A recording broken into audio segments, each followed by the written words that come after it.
Mama just killed a man.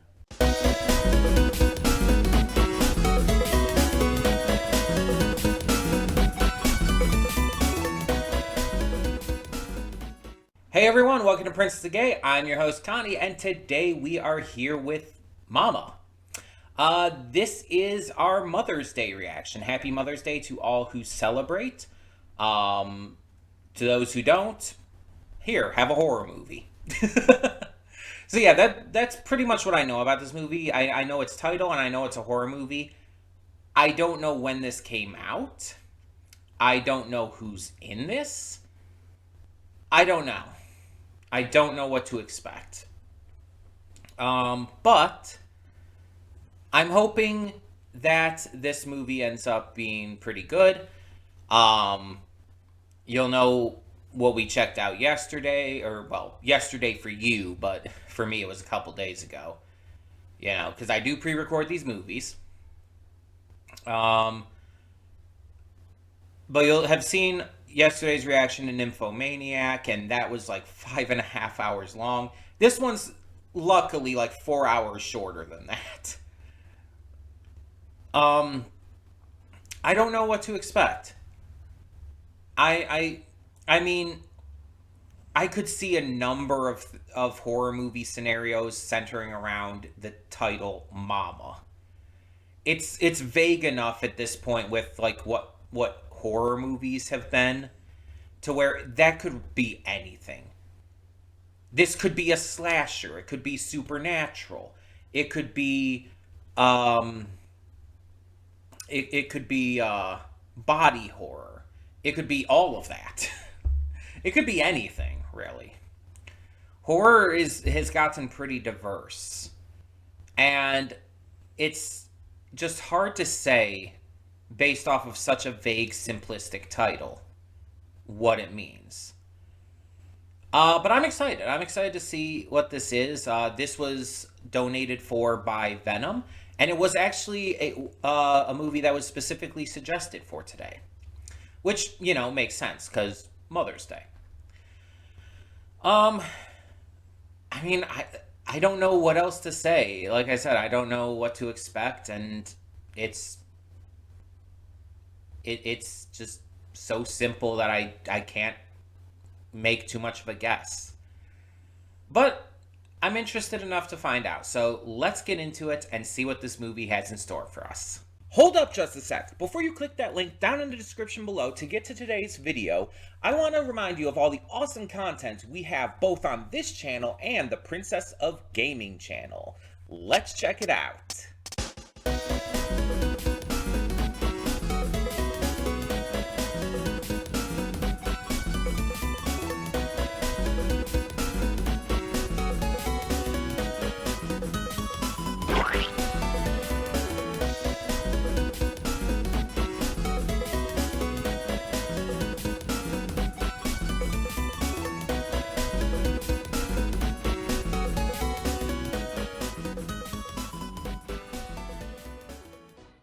And we are back, and we'll begin with spoilers in 3, 2, 1, now.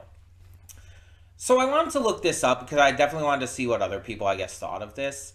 And this movie has received mixed reception, but from the little bit I read, I didn't go into like a huge spiel of looking for all this info, all these reviews.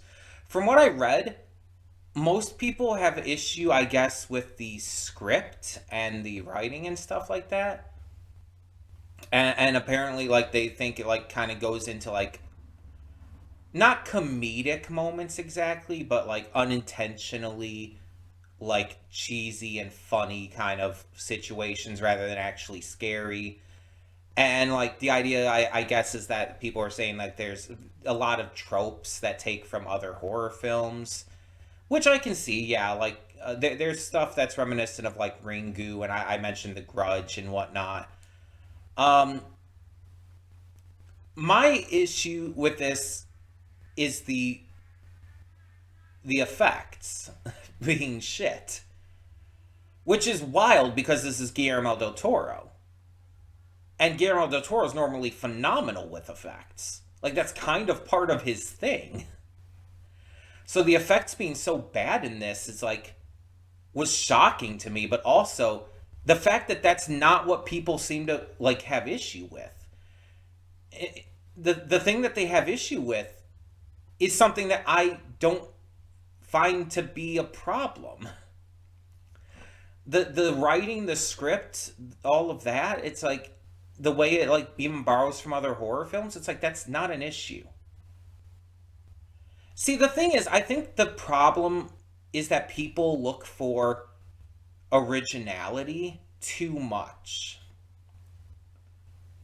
Because here's the problem. This came out in 2013. Even back in 2013, over a decade ago, you weren't going to find anything original. Originality just doesn't exist anymore. You can find things that are partially original or new or based off of like, new IPs and whatnot. But like for pure originality that's, not based on anything else or doesn't take from anything else, you're not going to find that. It just doesn't exist. And that goes for movies, shows, games, etc. Every piece of media takes from others. And it should. Not only because at this point in time, like there's so much media out there that you kind of have to, but because creators, writers, etc., taking from other media and making it their own, making like putting their own spin on it, making their own like stories of it is creativity. It's the bastion of creativity. A lot of people have this weird notion that creativity is creating something new or uniquely your own, but that's not the case. Creativity is taking things that you see, that you experience, that you witness, and making something out of that. Turning it into something of your own design. You are using things to inspire your work. Every piece of media out there, again, every book, every comic, every video game, every movie takes inspiration from others. And I'm not just talking about movies that are, sequels or like surprise follow-ups or whatnot. I'm talking like everything, even if it's a single one-off film that has no connection in terms of direct plot to any other. It still has to take from other films. It cannot exist otherwise. So the idea of using that as a complaint against movies makes no sense to me. Now, if the complaint was, oh, this movie is just a pure carbon copy of this other movie, it's exactly the same down to the story beats, the character moments, the scares, etc., that's an issue. You obviously don't want to create the same movie or game or etc., etc. That's just exactly the same thing, just with a different coat of paint.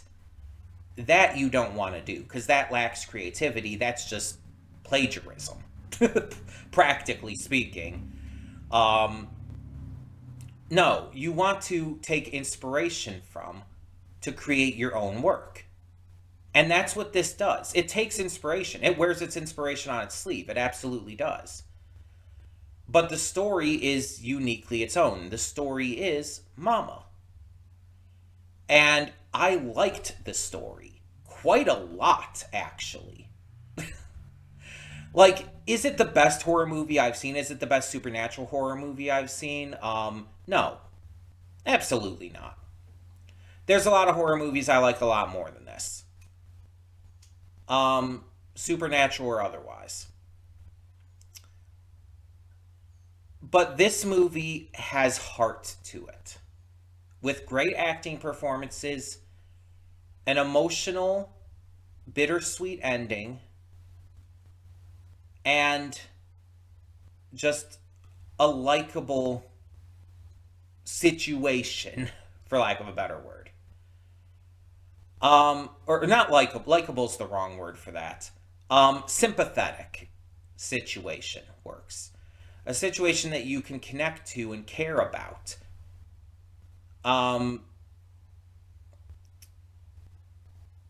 like, maybe part of it is, well, my mama bear instincts, as I mentioned in the reaction, but because of my desire to be a mother, I've I tend to connect with stories really easily that, have a strong theme about protecting kids. And that's why I got so angry about Annabelle and her how she was treating the kids early on, because she was being shitty to them. She wasn't giving them, not only wasn't giving them a chance, but she was being kind of terrible. And again, like I said, I understand that she wasn't ready for this. This was kind of thrust upon her. It kind of like upended her life. Yes, that's understandable, and I sympathize with that. But that's no reason to treat a child like this, especially one who has gone through that much trauma and pain. And you know, it's just terrible.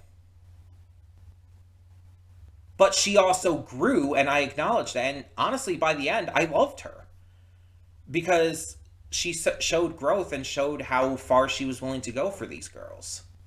She began to care for them greatly. And it felt natural, it felt believable. Like, she even connected with Lily to a degree. Although it didn't, unfortunately, help in the end because Lily still had more of a connection to Mama. But I think that's kind of the point. If Annabelle had tried a lot more to connect with these girls, if she had given a lot more effort earlier on, Lily probably would have connected with her a lot earlier on too, and probably would have chosen to stay just like Victoria did. The reason why Lily went with Mama in the end is because Mama was the one who was there for her for so long, for 5 years. The one who cared for her, the one who took care of her. Mama kept her alive and showed love when there was no one else around to do so. She's all Lily knew, and being thrust into this world with other people, with family she doesn't know, like for a 6-year-old girl, that's not gonna be able to help. Like, that undoing all of that would be insanely difficult. The only reason that Victoria was more receptive was because she was like 3 years old. She already had some level of consciousness and some level of vocabulary and everything prior to what happened. And so, yeah, it's just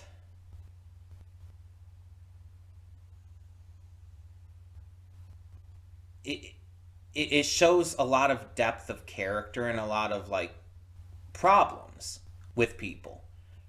This movie highlights both the downfalls of humanity and the rising up. How people can do things that end in tragedy and end badly because of their own mistakes, but can also do things that save lives. Annabelle literally did both with her choices. Lily was lost because of her choices, but Victoria was saved because of her choices. Both are true. And it's just wild that both of those can be true at the same time. It's really good. Um and then you also take into account the beginning. And this was something I was a little confused on. I wasn't quite clear on because the radio stuff, I couldn't hear all of it. Like, some of it was quiet at the beginning and I didn't quite get every detail. I only heard certain words and portions of that. The radio broadcast at the beginning actually explained pretty much everything about what was going on with the father and all. So the father, like, kind of lost it big on the stock market, I believe it was. Hold on, I have it up here on my phone. But he lost it big on the stock market and basically had a complete mental breakdown. Um, yeah, he lost his fortune in the 2008 financial crisis. He was a stockbroker. He murdered his colleagues and his estranged wife, so he and his wife were already estranged.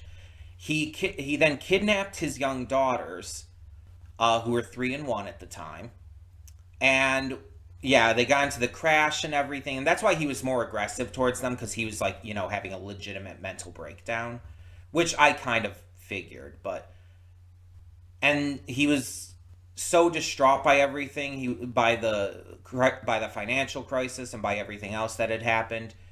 Yeah, he was going to kill his daughters and then himself. But then Mama obviously saved the daughters by killing him.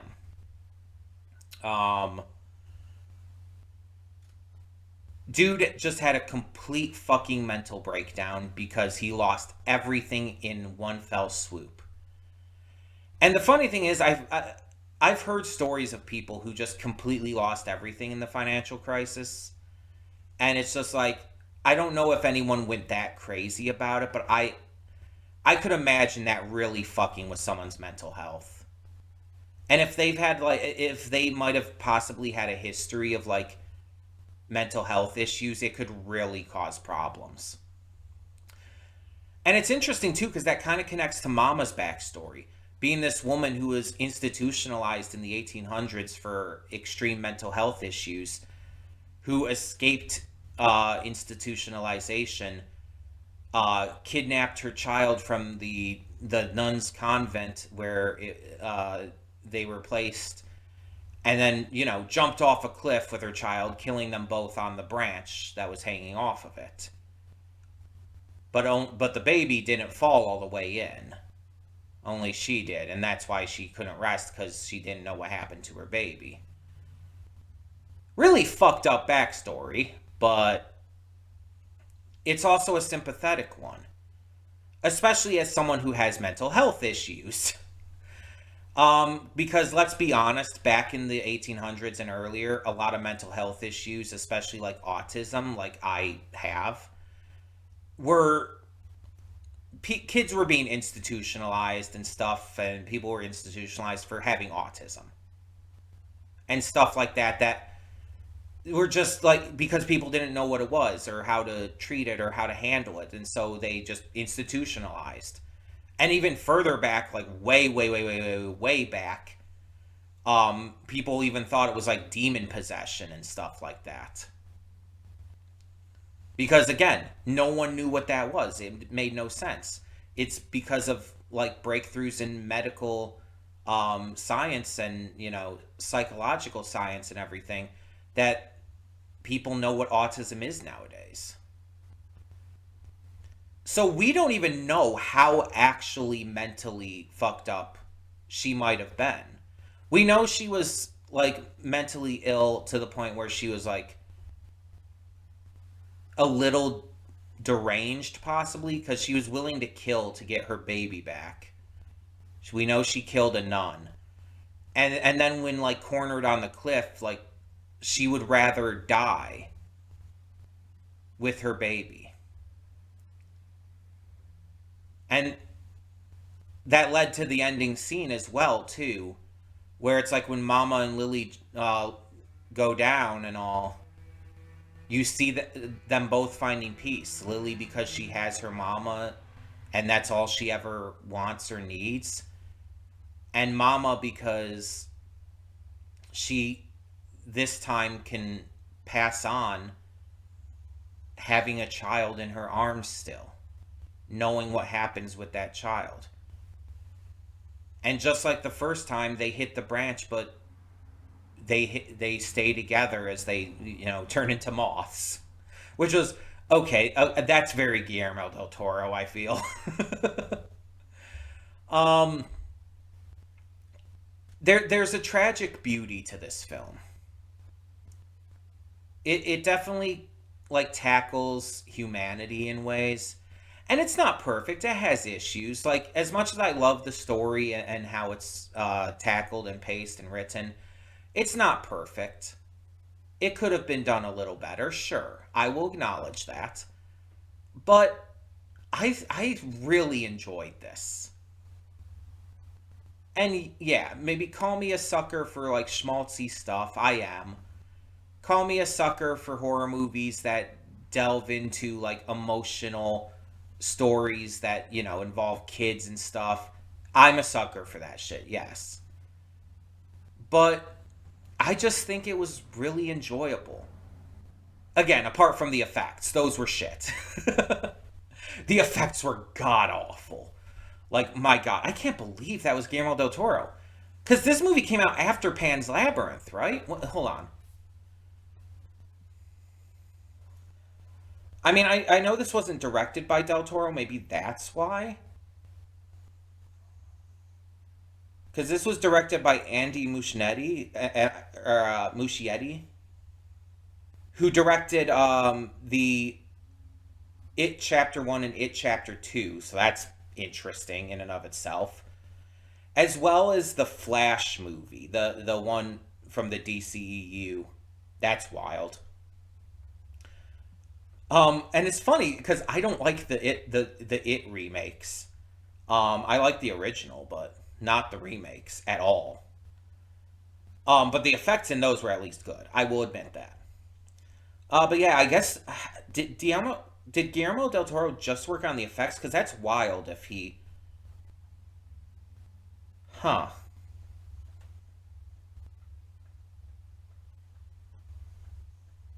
Much of the Mama character was filmed practically.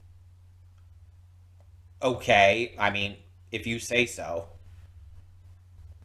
To create the unnaturally jerky moments, Javier Botet was hung from a wire rig and his limbs were tugged at random times. Even heavily CGI augmented scenes stitched different elements of Botet's performance. So Javier Botet was doing the performance as like Mama, and there was like the physical aspect to that, but there was heavily CGI augmented stuff for it as well. Okay. Yeah, I guess Guillermo del Toro just did the like creature designs because I'm not seeing anything else regarding him with this, which is interesting, I guess. But I wanted to see here, um, Pan's Labyrinth. Yeah, Pan's Labyrinth was in 2006. I was thinking it was 2008, but it was 2006. That movie was directed by Del Toro, maybe, and that's why the effects were probably a lot better. Pan's Labyrinth, by the way, is a really fucking wild movie. If you have not seen Pan's Labyrinth, it is not what you think it is. If you've like only seen like maybe a trailer or like images or short clips of like the creature designs and stuff in it, you have no idea what that movie is about. I'm just gonna tell you that right away. Pan's Labyrinth is fucking wild. And fucked. Just straight up fucked. That movie is intensely fucked. When I saw that movie, it like really caught me off guard. But anyway, point. Getting back to the point. Um, yeah, I'm guessing just. I guess he was like more like a consultant for the creature design and stuff on this. Um, because like he's done better. Like honestly, the designs in his Cabinet of Curiosities series were much better. Like every single one. And that had different writers and I think even directors and stuff. Like that wasn't even fully him either. Mind you, that was also much more recent, but still, only a couple years ago that came out. Um, but it's just like, God, the effects were so bad. Um, but that's my only real complaint about it, and honestly, that doesn't ruin the movie for me. Bad effects will not ruin a movie for me. I love good effects, and it's a bonus, but that's all it is. It's a bonus. The movie can be good with bad effects, and I think this one was. I enjoyed this crazy movie for Mother's Day, but very fitting too. Like if we're gonna do a horror movie for Mother's Day, this is probably a really fucking good horror movie for Mother's Day. Like the mother aspect is not just like a title thing; it is ingrained into every bit of this film. So yeah, um, And I'm really surprised at the end that Luke survived. I really thought he had died right there when Mama, like, seemingly grabbed at his heart and everything. Like, pulling some kind of, like, JoJo Part 3 shit. It's like, you're not Jotaro. You can't just stop your heart like that. But in all seriousness, it's like, I really thought he was dead. And then, like, Annabelle, like, resisting being put to sleep or whatever was going on there. That was really cool, though. Seeing her dedication, how far she's come with these girls is, like, great. She did not try to get Lily back at the end at all, though. You notice that? When Victoria's trying, like, calling out to Lee, trying to, like, convince her to come over, Annabelle's not doing shit. She's just staring. She's just staring and, like, watching and letting, like, Victoria reach out to her, but, like, not actually doing anything to help. She's not trying to help Lily at that point because I think she realized Lily's just too far gone. I feel like she completely realized and understood that. Like, there was no saving her, and I figured that from earlier on. Like, that didn't surprise me. It sucks. I wanted there to be change, especially when Lily did start warming up to Annabelle. Like, I felt like, oh, there might actually be change here. Lily might actually be able to, like, find some hope of, connecting to the world after all of this. Nope. That went out the window. It wasn't enough. Annabelle just didn't do enough. It was just that simple. But the actors in this were great. Nicolaj, I think it was. Um, the incestuous fuck bucket from Game of Thrones.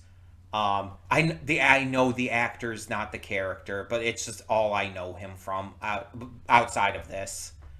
I know him as that fuck bucket from Game of Thrones. That's the only thing I know him for. Um, he did a great job in this as both brothers because they obviously had very different character to them, and both the, like, desperate, like, pain and misery of um the first brother at the beginning. I can't remember his name right now. I'm not looking it up again. Um, but then, like, the like, caring nature, and the loving, like, uncle, cool uncle kind of vibes of Luke. It's like he did well at both parts and made both parts feel distinct. Jessica Chastain did great as Annabelle. She nailed the part. Really liked her development through it. The actor who played the doctor was good. I had no issues with him. The the great aunt was, like, basically just a Karen. She was good. The actress was good for the role she had to play. Um, but yeah, the character was basically just a Karen, and let's be honest, I'm not surprised she died. Like, she was an expendable character as it was. Her only role there was to kind of just be, an overprotective kind of jerk. Like I said, though, it's like I understand, and she clearly loved the girl. She wanted what was best for them. But yeah, it's just she was way too overprotective. Though, considering what happened, with the dude killing his wife and everything, I can understand her, like, looking at his twin brother and being like, "Oh, yeah, I don't necessarily trust your face." I know that's not fair. I understand that. It's not fair to they're different people, but it's like they look, like, practically exactly the same cuz, same actor but also twins. It's like I see her point. I do see her point, but she also took it way too far. She was just, yeah, a little too much. But she was an expendable character. The doctor was an expendable character. The only ones who really had plot armor, I thought, was like the girls and the uncle and his girlfriend, Luke and Annabelle. And in the end, one of the girls didn't even make it. So it's like, okay. But that wasn't a surprise, like I said. It was just, I thought like there was a little bit of plot armor there. There really wasn't. Of course, I also thought the uncle died. So that one, like, it surprised me when I thought he died, but then it also surprised me that he was alive. So lots of surprises. So I was surprised watching this film. There you go. For what that matters, for what that counts. That being said, though, thank you to Venom for donating for this. I would love to hear all your thoughts down in the comments. What did you think of this movie? And like I said, happy Mother's Day to everyone who celebrates. If you don't celebrate Mother's Day for one reason or another, I hope you had a great day nonetheless, and hope you enjoyed this crazy movie. For the time being, I'm Connie, and I'm signing off. See y'all next time.